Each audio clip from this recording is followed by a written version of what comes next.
जय भोलेनाथ। रिस्पॉन्ड कीजिए आज की शिव महापुराण कथा का, और इससे पहले का अध्याय सुनकर कमेंट करने के लिए, वीडियो को लाइक करने के लिए आप सभी का बहुत बहुत धन्यवाद। जो विश्व की उत्पत्ति, स्थिति और लय आदि के एकमात्र कारण है, गौरी गिरी राजकुमारी उमा के पति है, तत्वज्ञ है, जिनकी कीर्ति का कहीं अंत नहीं है, जो माया के आश्रित होकर भी उससे अत्यंत दूर है, तथा जिनका स्वरूप अचिंत्य है, उन विमल बोध स्वरूप भगवान शिव को मैं प्रणाम करता हूँ। मैं स्वभाव से ही उन अनादि शांत स्वरूप एकमात्र पुरुषोत्तम शिव जी की वंदना करता हूँ, जो अपनी माया से इस संपूर्ण विश्व की सृष्टि करके आकाश की भांति इसके भीतर और बाहर भी स्थित है। जैसे लोहा चुंबक से आकर्षित होकर उसके पास ही लटका रहता है, ठीक उसी प्रकार की सारी जगत सदा सब और जिसके आसपास ही भ्रमण करते हैं, जिन्होंने अपने ही इस प्रपंच को रचने की विधि बताई थी, जो सबके भीतर अंतर्यामी रूप से विराजमान है और जिनका अपना स्वरूप अत्यंत गूढ़ है, उन भगवान शिव की मैं सादर वंदना करता हूँ। व्यास जी कहते हैं, जगत के पिता भगवान शिव, जगन माता कल्याणमयी पार्वती जी तथा उनके पुत्र गणेश जी को नमस्कार करके हम इस पुराण का वर्णन करते हैं। एक समय की बात है, नैमिषारण्य में निवास करने वाले शौनक आदि सभी मुनियों ने उत्तम भक्तिभाव के साथ श्री सूत जी से पूछा। ऋषि पूछने लगे, हे महाभाग सूत जी, विद्वेश्वर संहिता की जो साध्य साधन खंड नाम वाली शुभ और उत्तम कथा है, उसे तो हम लोगों ने सुन लिया। उसका आदि भाग बहुत ही रमणीय है तथा वह शिव भक्तों पर भगवान शिव का वात्सल्य स्नेह प्रकट करने वाली है। हे विद्वान, अब आप भगवान शिव के परम उत्तम स्वरूप का वर्णन कीजिए, साथ ही शिव और पार्वती के दिव्य चरित्रों का पूर्ण रूप से श्रवण भी कराइए। हम पूछते हैं, निर्गुण महेश्वर लोक में सगुण रूप धारण कैसे करते हैं? हम सब लोग विचार करने पर भी शिव जी के तत्व को नहीं समझ पाते। सृष्टि के पहले भगवान शिव किस प्रकार अपने स्वरूप से स्थित होते हैं, फिर सृष्टि के मध्यकाल में भी भगवान किस तरह क्रीड़ा करते हुए सम्यक व्यवहार बर्ताव करते हैं, और सृष्टि कल्प का अंत होने पर वे महेश्वर देव किस रूप में स्थित रहते हैं। लोक कल्याणकारी शंकर कैसे प्रसन्न होते हैं, और प्रसन्न हुए महेश्वर अपने भक्तों तथा दूसरों को कौन सा उत्तम फल प्रदान करते हैं, ये सब हमसे कहिए। हमने सुना है कि भगवान शिव शीघ्र ही प्रसन्न हो जाते हैं। वे महान दयालु है, इसलिए अपने भक्तों का कष्ट नहीं देख सकते। ब्रह्मा, विष्णु और महेश ये तीन देवता शिव जी के ही अंग से उत्पन्न हुए हैं। उनके प्राकृतिक की कथा तथा उनके विशेष चरित्रों का वर्णन कीजिए। हे प्रभु, आप उमा के आविर्भाव और विवाह की भी कथा कहिए, विशेषतः उनके गृहस्थ धर्म का और अन्य लीलाओं का भी वर्णन कीजिए। हे निष्पाप सूत जी, आपको ये सब तथा दूसरी बातें भी अवश्य कहनी चाहिए। सूत जी महाराज कहने लगे, हे मुनीश्वरों, आप लोगों ने बड़ी ही उत्तम बात पूछी है। भगवान सदाशिव की कथा में आप लोगों की जो आंतरिक निष्ठा हुई है, इसके लिए आप धन्यवाद के पात्र हैं। हे ब्राह्मणों, भगवान शंकर का गुणानुवाद सात्विक, राजस और तामस तीनों ही प्रकृति के मनुष्यों को सदा आनंद प्रदान करने वाला है। पशुओं की हिंसा करने वाले निष्ठुर कसाई के सिवा दूसरा कौन पुरुष उस गुणानुवाद को सुनने से ऊब सकता है? जिनके मन में कोई तृष्णा नहीं है, ऐसे महात्मा पुरुष भगवान शिव के उन गुणों का गान करते हैं, क्योंकि यह गुणावली संसार रूपी रोग की दवा है, मन तथा कानों को प्रिय लगने वाली और संपूर्ण मनोरथों को दिलाने वाली है। हे ब्राह्मणों, आप लोगों के प्रश्न के अनुसार मैं यथाबुद्धि प्रयत्न पूर्वक शिव लीला का वर्णन करता हूँ। आप सभी ध्यान पूर्वक और आदर पूर्वक सुनिए।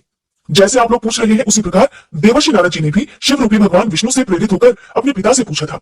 अपने पुत्र नारद जी का प्रश्न सुनकर शिव भक्त ब्रह्मा जी का चित्त प्रसन्न हो गया, और वे उन मुनि शिरोमणि को हर्ष प्रदान करते हुए प्रेम पूर्वक भगवान शिव के यश का गुणगान करने लगे। एक समय की बात है, मुनि शिरोमणि विप्रवर नारद जी ने, जो कि ब्रह्मा जी के पुत्र हैं, विनीत चित्त होकर तपस्या में मन लगाया। हिमालय पर्वत में कोई गुफा थी, जो बड़ी शोभा से संपन्न दिखाई देती थी। उसके निकट ही देव नदी गंगा निरंतर वेग पूर्वक बहती थी।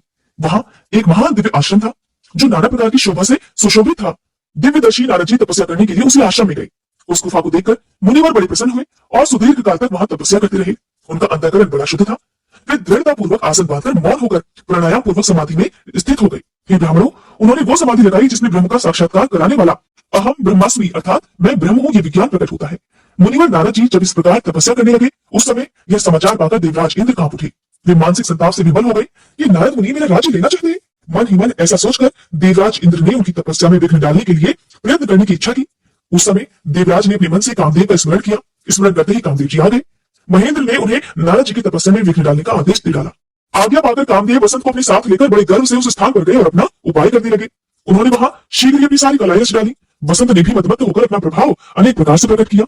हे मुनिवरों, कामदेव और वसंत के अथक प्रयास करने पर भी नारद मुनि के मन में विकार नहीं उत्पन्न हो पाया।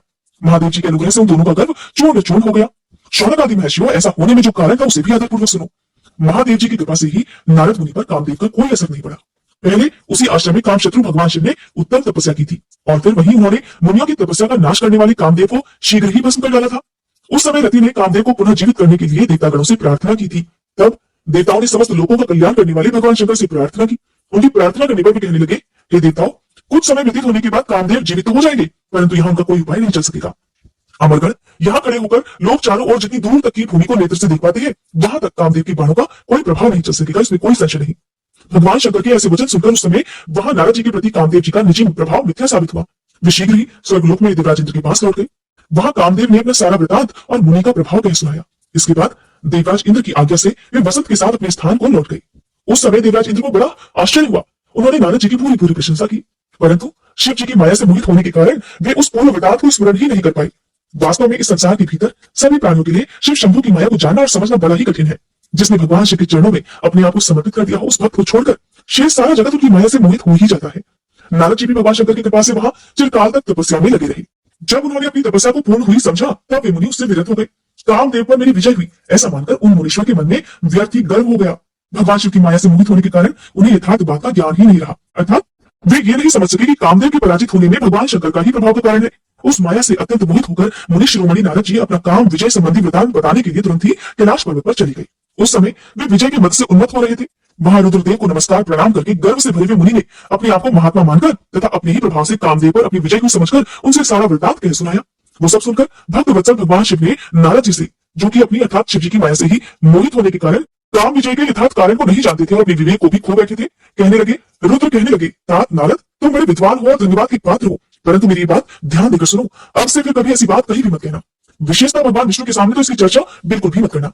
तुमने मुझसे अपना जो वृतांत बताया है उसे पूछने पर भी दूसरों के सामने मत कहना। ये सिद्धि संबंधी वृतांत सर्वथा गुप्त रखने योग्य है, इसे कभी किसी पर प्रकट नहीं करना चाहिए। तुम मुझे विशेष प्रिय हो, इसलिए अधिक जोर देकर मैं तुम्हें ये शिक्षा देता हूँ और इसे न कहने की आज्ञा भी देता हूँ, क्योंकि तुम भगवान विष्णु के भक्त हो और उनके भक्त हुए तो मेरे भी अत्यंत अनुगामी हो। इस प्रकार बहुत कुछ कहकर संसार की सृष्टि करने वाले भगवान रुद्र ने नारद जी को शिक्षा दी। अपने वृतांत को गुप्त रखने के लिए उन्हें समझाया बुझाया, परंतु नारद जी तो शिव जी की माया से मोहित थे, इसलिए उन्होंने उनकी दी हुई शिक्षा को अपने लिए हितकर नहीं माना और बाद में मुनि शिरोमणि नारद जी ब्रह्मलोक में गए। वहां ब्रह्मा जी को नमस्कार करके कहने लगे, हे पिताश्री, मैंने अपने तपोबल से कामदेव को जीत लिया है। उनकी ये बात सुनकर ब्रह्मा जी ने भगवान शिव के चरण कमलों का चिंतन किया और सारा कारण जानकर अपने पुत्र को यह सब कहने से मना किया। परंतु नारद जी तो शिव जी की माया से मोहित थे, इसलिए उनके मन में मद का अंकुर जम गया था, उनकी बुद्धि मारी गई थी। इसलिए नारद जी अपना सारा वृतांत भगवान विष्णु के सामने कहने के लिए वहां से शीघ्र ही विष्णुलोक को चले गए। नारद मुनि को आते ही देखकर भगवान विष्णु बड़े आदर से उठे और शीघ्र ही आगे बढ़कर उन्होंने मुनि को हृदय से लगा लिया। मुनि के आगमन का क्या कारण है इसका तो उन्हें पहले से ही पता था। नारद जी को अपने आसन पर बिठाकर भगवान शिव के चरण कमलों का चिंतन करके श्री हरि उनसे पूछने लगे, तात, कहां से आते हो? यहाँ किस लिए तुम्हारा आगमन हुआ है? मुनि श्रेष्ठ, तुम तो धन्य हो, तुम्हारे शुभागमन से मैं पवित्र हो गया। भगवान विष्णु के ऐसे वचन सुनकर गर्व से भरे हुए नारद मुनि ने मद से मोहित होकर अपना सारा वृतांत बड़े अभिमान के साथ कह सुनाया। नारद मुनि का यह अहंकार युक्त वचन सुनकर मन ही मन भगवान विष्णु ने उनकी काम विजय के यथार्थ कारण को पूर्ण रूप से जान लिया। फिर भगवान श्री हरि कहने लगे, हे मुनि श्रेष्ठ, तुम धन्य हो, तपस्या के तो भंडार ही हो, तुम्हारा हृदय भी बड़ा उदार है। हे मुनिवर, जिसके भीतर भक्ति, ज्ञान और वैराग्य नहीं होते, उसी के मन में समस्त दुखों को देने वाले काम, मोह आदि विकार शीघ्र ही उत्पन्न हो जाते हैं। तुम तो नैष्ठिक ब्रह्मचारी हो और सदा ज्ञान वैराग्य से युक्त रहते हो, फिर तुम में काम विकार कैसे आ सकता है? तुम तो जन्म से ही निर्विकार और शुद्ध बुद्धि वाले हो। श्री हरि की कही हुई ऐसी बहुत सी बातें सुनकर मुनि शिरोमणि नारद जी जोर जोर से हंसने लगे और मन ही मन भगवान को प्रणाम करके इस प्रकार कहने लगे कि नारायण नारायण, ये स्वामी, जब मुझ पर आपकी कृपा है तब बेचारा कामदेव अपना प्रभाव क्या दिखा भी सकता है। ऐसा कहकर भगवान के चरणों में मस्तक झुकाकर इच्छानुसार विचरने वाले नारद जी वहां से चले गए। श्री सूत जी महाराज कहते हैं, हे महर्षियों, जब नारद मुनि इच्छानुसार वहां से चले गए तब भगवान शिव की इच्छा से माया विशारद श्री हरि ने तत्काल अपनी माया प्रकट की। उन्होंने मुनि के मार्ग में एक विशाल नगर की रचना कर दी, जिसका विस्तार 100 योजन था। बड़ा ही अद्भुत नगर, बड़ा ही मनोहर था। भगवान ने उसे अपने वैकुंठ लोक से भी अधिक रमणीय सुंदर बनाया था। नाना प्रकार की वस्तुएं उस नगर की शोभा बढ़ा रही थी। वहां स्त्रियों और पुरुषों के लिए बहुत से विहार स्थल थे। वह श्रेष्ठ नगर चारों वर्णों के लोगों से भरा हुआ था। वहां शीलनिधि नामक ऐश्वर्यशाली राजा राज्य करते थे। वे अपनी पुत्री का स्वयंवर करने के लिए तैयार थे, अतः उन्होंने महान उत्सव का आयोजन किया हुआ था। उनकी कन्या का वरण करने के लिए उत्सुक होकर चारों दिशाओं से बहुत से राजकुमार भी पधारे थे, जो नाना प्रकार की वेशभूषा और सुंदर शोभा से प्रकाशित हो रहे थे। उन राजकुमारों से वह नगर भरा पूरा दिखाई दे रहा था। ऐसे सुंदर राजनगर को देखकर नारद जी मोहित हो गए। वे राजा शीलनिधि के द्वार पर पहुंच गए। मुनि शिरोमणि नारद जी को आया देखकर महाराज शीलनिधि ने श्रेष्ठ रत्नमय सिंहासन पर बिठाकर उनका पूजन किया। फिर अपनी सुंदरी कन्या को, जिसका नाम श्रीमती था, बुलवाया और उससे नारद जी के चरणों में प्रणाम करवाया। उस कन्या के रूप सौंदर्य को देखकर नारद मुनि चकित होकर कहने लगे, हे राजन, ये देव कन्या के समान सुंदरी महाभारत कन्या कौन है? उनकी ये बात सुनकर राजा हाथ जोड़कर कहने लगे, हे मुनि, ये मेरी पुत्री है, इसका नाम श्रीमती है। अब इसके विवाह का समय आ चुका है और ये अपने लिए सुंदर वर चुनने के निमित्त स्वयंवर में जाने वाली है। इसमें सब प्रकार के शुभ लक्षण लक्षित होते हैं। हे महर्षि, आप कृपा करके इसका भाग्य तो बताइए। राजा के इस प्रकार पूछने पर काम से विवल हुए मुनि श्रेष्ठ नारद जी उस कन्या को प्राप्त करने की इच्छा मन में लिए राजा को संबोधित करके इस प्रकार कहने लगे, हे भूपाल, आपकी ये पुत्री समस्त शुभ लक्षणों से संपन्न है, परम सौभाग्यवती है, अपने महान भाग्य के कारण ये धन्य है और साक्षात लक्ष्मी जी की भांति समस्त गुणों की खान है। इसका भावी पति निश्चय ही भगवान शंकर के समान वैभवशाली, सर्वेश्वर, किसी से पराजित न होने वाला, वीर, काम, विजयी तथा संपूर्ण देवताओं में श्रेष्ठ होगा। ऐसा कहकर राजा से विदा लेकर इच्छानुसार विचरने वाले नारद जी वहां से चल दिए। वे काम के वशीभूत हो गए थे। शिव जी की माया ने उन्हें विशेष मोह में डाल रखा था। वे मुनि मन ही मन सोचने लगे कि मैं इस राजकुमारी को कैसे प्राप्त करूं। स्वयंवर में आए हुए नरेशों में सबको छोड़कर ये एकमात्र मेरा ही वरण करे, ऐसा कैसे संभव हो सकता है? समस्त नारियों को सौंदर्य सर्वथा प्रिय होता है। सौंदर्य को देखकर ही वे प्रसन्नता पूर्वक मेरे अधीन हो सकती है, उसमें कोई संशय नहीं है। ऐसा विचार कर काम से विवल हुए मुनिवर नारद जी भगवान विष्णु का ही रूप ग्रहण करने के लिए तत्काल उनके लोक में जा पहुंचे। वहां भगवान विष्णु को प्रणाम करके वे इस प्रकार कहने लगे, नारायण नारायण, प्रणाम भगवान, मैं एकांत में आपसे अपना सारा वृतांत कहूंगा। तब बहुत अच्छा कहकर लक्ष्मीपति श्रीहरि नारद जी के साथ एकांत में जा बैठे और कहने लगे, हे मुनिवर, अब आप अपनी बात कहिए। तब नारद जी कहने लगे कि नारायण नारायण, हे भगवान, आपके भक्त जो राजा श्रीमती है वे सदा धर्म पालन में तत्पर रहते हैं। उनकी एक विशाल लोचना कन्या है जो बहुत ही सुंदर है, उसका नाम श्रीमती है और वह विश्व मोहिनी के रूप में विख्यात है, तीनों लोगों में सबसे अधिक सुंदरी है। प्रभु, आज मैं शीघ्र उस कन्या से विवाह करना चाहता हूँ। राजा श्रीनिधि ने अपनी पुत्री की इच्छा से स्वयंवर रचाया है, इसलिए चारों दिशाओं से वहां सहस्त्रों राजकुमार पधारे हैं। हे नाथ, मैं आपका प्रिय सेवक हूँ, अतः आप मुझे अपना स्वरूप दे दीजिए, जिससे राजकुमारी श्रीमती निश्चय ही मुझे वर ले। सूत जी महाराज कहते हैं, महर्षियों नारद मुनि की ऐसी बात सुनकर भगवान मधुसूदन हंस पड़े और भगवान शंकर के प्रभाव का अनुभव करके उन दयालु प्रभु ने उन्हें इस प्रकार उत्तर दिया, देवर्षि नारद, आप अपने अभीष्ट स्थान को जाओ, मैं उसी तरह तुम्हारा हित साधन करूंगा जैसे श्रेष्ठ वैद्य अत्यंत पीड़ित रोगी का करता है, क्योंकि तुम मुझे विशेष प्रिय हो। ऐसा कहकर भगवान विष्णु ने नारद मुनि को मुक्त वानर का दे दिया और शेष अंगों में अपने जैसा स्वरूप देकर वे वहां से अंतर्ध्यान हो गए। भगवान की पूर्वोक्त बात सुनकर और उनका मनोहर रूप प्राप्त हो गया ऐसा समझकर नारद जी को बड़ा हर्ष हुआ। वे अपने आप को कृतकृत्य मानने लगे। भगवान ने क्या प्रयत्न किया है इसको भी समझ नहीं पाए। फिर मुनि श्रेष्ठ नारद जी शीघ्र उस स्थान पर जा पहुंचे जहां पर राजा शीलनिधि ने राजकुमारों से भरी हुई स्वयंवर सभा का आयोजन किया हुआ था। हे महर्षियों, राजपुत्रों से घिरी हुई वह दिव्य स्वयंवर सभा दूसरी इंद्र सभा के समान अत्यंत शोभा पा रही थी। नारद जी उस राजसभा में जा बैठे और वहां बैठकर प्रसन्न मन से बार बार यही सोचने लगे कि मैं भगवान विष्णु के समान सुंदर रूप धारण किए हुए हूँ, अतः वह राजकुमारी अवश्य मेरा वर्णन करेगी, दूसरे का तो कर ही नहीं सकती। और नारद जी, उन्हें तो इस बात का ज्ञान ही नहीं था कि मेरा मुंह कितना कुरूप है। उस सभा में बैठे हुए सभी मनुष्यों ने मुनि को उनके पूर्ण रूप में ही देखा। राजकुमार आदि कोई भी उनके रूप परिवर्तन के रहस्य को नहीं जान पाए। वहां नारद जी की रक्षा के लिए भगवान रुद्र के 2 पार्षद आई हुई थी, जो कि ब्राह्मण का रूप धारण करके क्रूर भाव से वहां पर बैठे हुए थे। वे ही नारद जी के रूप परिवर्तन के उत्तम भेद को जानते थे। मुनि को कामवेश से मूढ़ हुआ जानकर वे दोनों पार्षद उनके निकट गए और आपस में बातचीत करते हुए उनकी हंसी उड़ाने लगे, परंतु देवर्षि नारद तो काम से विवल हो रहे थे, अतः उन्होंने उनकी यथार्थ बात भी अनसुनी कर दी। वे मोहित होकर श्रीमती को प्राप्त करने की इच्छा से उसके आगमन की प्रतीक्षा करने लगे। इसी बीच वह सुंदरी राजकन्या स्त्रियों से घिरी हुई अंतःपुर से वहां आई। उसने अपने हाथ में सोने की एक सुंदर माला ले रखी थी।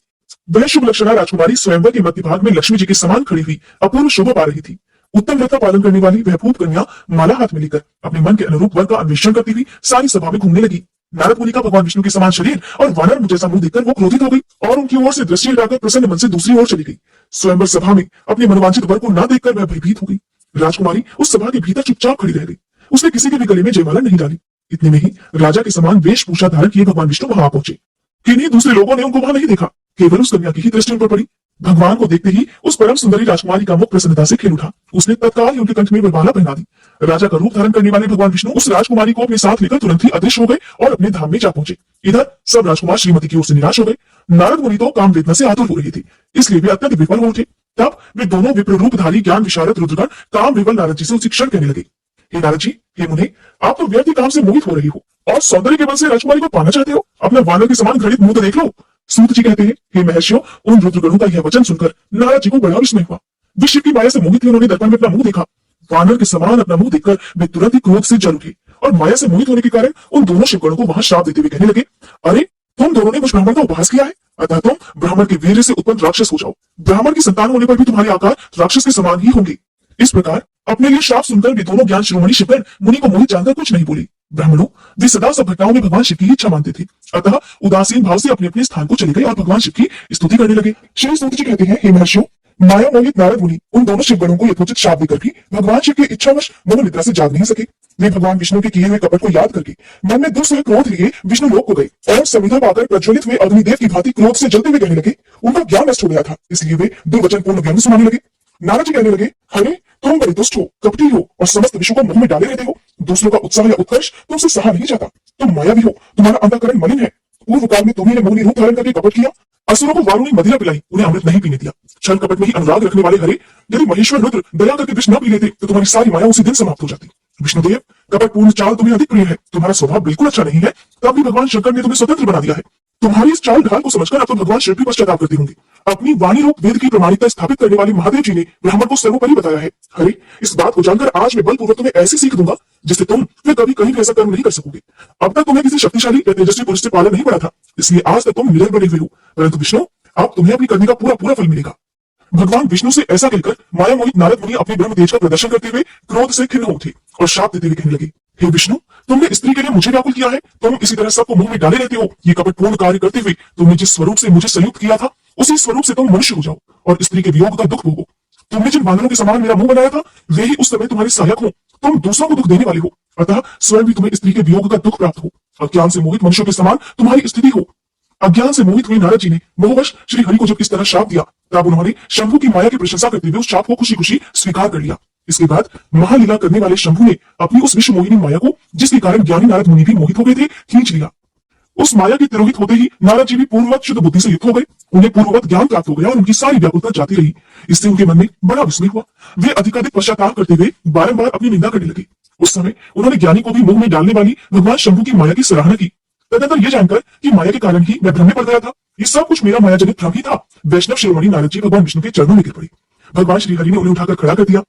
उस समय अपनी दुर्बुद्धि नष्ट हो जाने के कारण वे यूं बोले, हे नाथ, माया से मोहित होने के कारण मेरी बुद्धि बिगड़ गई थी, इसलिए मैंने आपके प्रति बहुत दुर्वचन कहे हैं, आपको शाप तक दे डाला है। हे प्रभु, उस शाप को आप मिथ्या कर दीजिए। हाय, मैंने बहुत बड़ा पाप किया है, अब मैं निश्चय ही नरक में पड़ूंगा। अरे, मैं तो आपका दास हूं, बताइए मैं क्या उपाय, कौन सा प्रायश्चित करूं जिससे मेरा पाप समूह नष्ट हो जाए और मुझे नरक में ना गिरना पड़े। ऐसा कहकर शुद्ध बुद्धि वाले नारद मुनि पुनः भक्तिभाव से भगवान विष्णु के चरणों में गिर पड़े। उस समय उन्हें बड़ा पश्चाताप हो रहा था। तब श्री विष्णु ने उन्हें उठाकर मधुर वाणी में कहा, तात, खेद मत करो, तुम मेरे श्रेष्ठ भक्तों, इसमें कोई संशय नहीं। मैं तुम्हें एक बात बताता हूँ, सुनो। उससे निश्चय ही तुम्हारा परम हित होगा, तुम्हें नरक में भी नहीं जाना पड़ेगा। भगवान शिव तुम्हारा कल्याण करेंगे। तुमने मद से मोहित होकर जो भगवान शिव की बात नहीं मानी थी, उसकी अवहेलना कर दी थी, उसी अपराध का फल भगवान शिव ने तुम्हें दिया है, क्योंकि वे ही कर्मफल के दाता है। तुम अपने मन में ये दृढ़ निश्चय कर लो कि भगवान शिव की इच्छा से ही ये सब कुछ हुआ है। सबके स्वामी परमेश्वर शंकर ही कर्म को दूर करने वाले हैं। वे ही पर ब्रह्म परमात्मा है। उन्हीं का सच्चिदानंद स्वरूप से बोध होता है। वे निर्गुण और निर्विकार हैं। सत्व, रज और तम इन तीनों गुणों से परे हैं। वे ही अपनी माया को लेकर ब्रह्मा, विष्णु और महेश इन तीनों रूपों में प्रकट होते हैं। निर्गुण और सगुण भी वे ही है। निर्गुण अवस्था में उन्हीं का नाम शिव है। वे ही परमात्मा, महेश्वर, परब्रह्म, अविनाशी, अनंत और महादेव आदि नामों से जाने जाते हैं। उन्हीं की सेवा से ब्रह्मा जी जगत के सृष्टा हुए हैं और मैं तीनों लोगों का पालन करता हूँ। वे स्वयं ही रुद्र रूप से सदा सबका संहार करते हैं। वे शिव स्वरूप से सबके साक्षी हैं, माया से भिन्न और निर्गुण है। स्वतंत्र होने के कारण वे अपनी इच्छा के अनुसार चलते हैं। उनका विहार, आचार, व्यवहार उत्तम है और वे अपने भक्तों पर दया करने वाले हैं। हे नारद मुनि, मैं तुम्हें एक सुंदर उपाय बताता हूँ जो सुखद, समस्त पापों का नाशक और सदा भोग और मोक्ष देने वाला है। तुम उसे सुनो। अपने सारे संशय को त्याग कर तुम भगवान शंकर के सुयश का गान करो और सदा अनन्य भाव से शिव के शतनाम स्तोत्र का पाठ करो। हे मुनि, तुम निरंतर उन्हीं की उपासना और उन्हीं का भजन करो। उन्हीं के यश को सुनो और गाओ तथा प्रतिदिन उन्हीं की पूजा अर्चना करते रहो। हे नारद, जो शरीर, मन और वाणी द्वारा भगवान शंकर की उपासना करता है, उसे पंडित या ज्ञानी जानना चाहिए। वह जीवन मुक्त कहलाता है। शिव इसी नाम रूपी दावानल से बड़े बड़े पातकों के असंख्य पर्वत अनायास भस्म हो जाते हैं। ये सत्य है, ये बिल्कुल सत्य है और इसमें जरा भी संशय नहीं है। जो भगवान के नाम रूपी नौका का आश्रय लेते हैं, वे संसार सागर से पार हो जाते हैं। संसार के मूलभूत उनके सारे पाप निस्संदेह नष्ट हो जाते हैं। हे महामुनि, संसार के मूलभूत जो पातक रूपी वृक्ष है, उनका शिवनाम रूपी कुठार से निश्चय ही नाश हो जाता है। जो लोग पाप रूपी दावानल से पीड़ित हैं, उन्हें शिवनाम रूपी अमृत का पान करना चाहिए। पाप दावाग्नि से दग्ध होने वाले प्राणियों को उस अर्थात शिवनाम अमृत के बिना शांति नहीं मिल सकती। संपूर्ण वेदों का अवलोकन करके पूर्ववर्ती विद्वानों ने भी यही निश्चय किया है कि भगवान शिव की पूजा ही उत्कृष्ट साधन और जन्म मरण रूपी संसार बंधन के नाश का उपाय है। आज से यत्न पूर्वक सावधान रहकर विधि विधान के साथ भक्ति भाव से नित्य निरंतर जगदम्बा पार्वती सहित महेश्वर सदाशिव का भजन करो। नित्य शिव की ही कथा सुनो और कहो तथा अत्यंत यत्न करके बारंबार शिव भक्तों का पूजन करो। हे मुनि श्रेष्ठ, अपने हृदय में भगवान शिव के उज्जवल चरणारविंदों की स्थापना करके पहले शिव के तीर्थों में विचरो। हे मुनि, इस प्रकार परमात्मा शंकर के अनुपम महात्म्य का दर्शन करते हुए अंत में आनंद वन अर्थात काशी को जाओ। वह स्थान भगवान शिव को बहुत ही प्रिय है। वहां भक्तिपूर्वक विश्वनाथ जी का दर्शन पूजन करो। विशेषतः उनकी स्तुति वंदना करके तुम संशय रहित हो जाओगे। हे नारद जी, इसके बाद तुम्हें मेरी आज्ञा से भक्तिपूर्वक अपने मनोरथ की सिद्धि के लिए निश्चय ही ब्रह्मलोक में जाना चाहिए। वहां अपने पिता ब्रह्मा जी की विशेष रूप से स्तुति वंदना करके तुम्हें प्रसन्नता पूर्ण हृदय से बारंबार शिव महिमा के विषय में प्रश्न करना चाहिए। ब्रह्मा जी शिव भक्तों में श्रेष्ठ हैं। वे तुम्हें बड़ी प्रसन्नता के साथ भगवान शंकर का महात्म्य और शतनाम स्तोत्र सुनाएंगे। हे नारद मुनि, आज से तुम शिव आराधना में तत्पर रहने वाले शिव भक्त हो जाओ और विशेष रूप से मोक्ष के भागी बनो। भगवान शिव तुम्हारा कल्याण करेंगे।